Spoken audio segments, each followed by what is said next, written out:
అందరికీ నమస్తే. Welcome back to Yashasvi vlogs. ఈరోజు మన రెసిపీ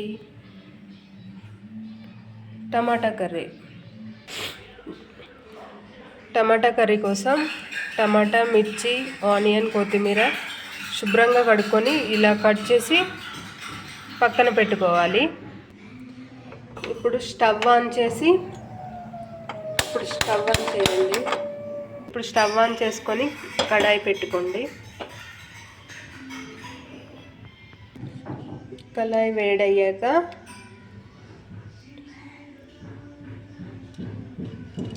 తగినంత ఆయిల్,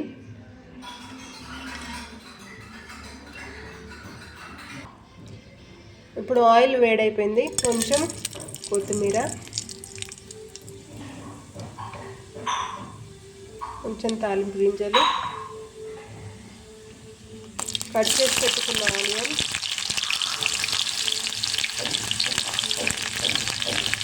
అలాగే కట్ చేసి పెట్టుకున్న పచ్చిమిర్చి,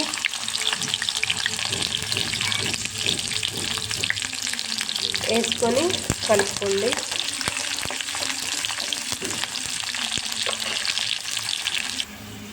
ముక్కలు, ఆనియన్స్, పచ్చిమిర్చి ఫ్రై అయిపోయాయి. ఇందులో చిటికెడు పసుపు, అలాగే 1 స్పూన్ అల్లం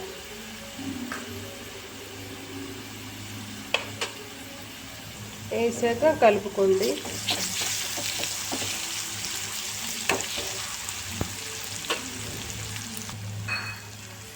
అల్లం పేస్ట్ పచ్చివాసన పోయేంత వరకు ఫ్రై చేసుకోవాలి. ఓకే, సో ఇప్పుడు కట్ చేసి పెట్టుకున్న టమాటా వేసుకుందాము.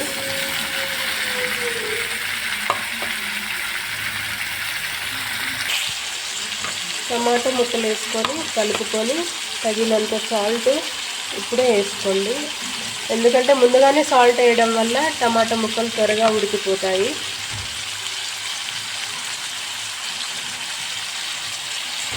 సాల్ట్ వేసుకున్నాక మూత పెట్టేసుకోండి.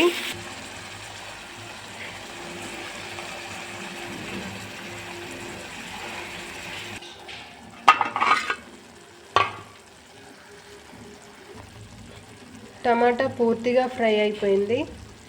ఇప్పుడు 1 స్పూన్ కారం వేసుకోండి. 1 స్పూన్ కారం వేసుకొని కలుపుకొని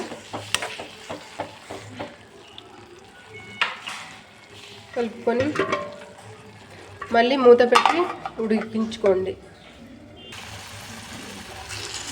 టమాటా ఉడికేంత వరకు ఇలా కలుపుతూ మంచిగా ఉడికించుకోండి.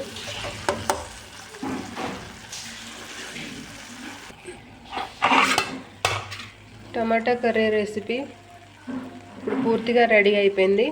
ఇందులో కొంచెం కొత్తిమీర వేసుకొని ఒకసారి కలుపుకొని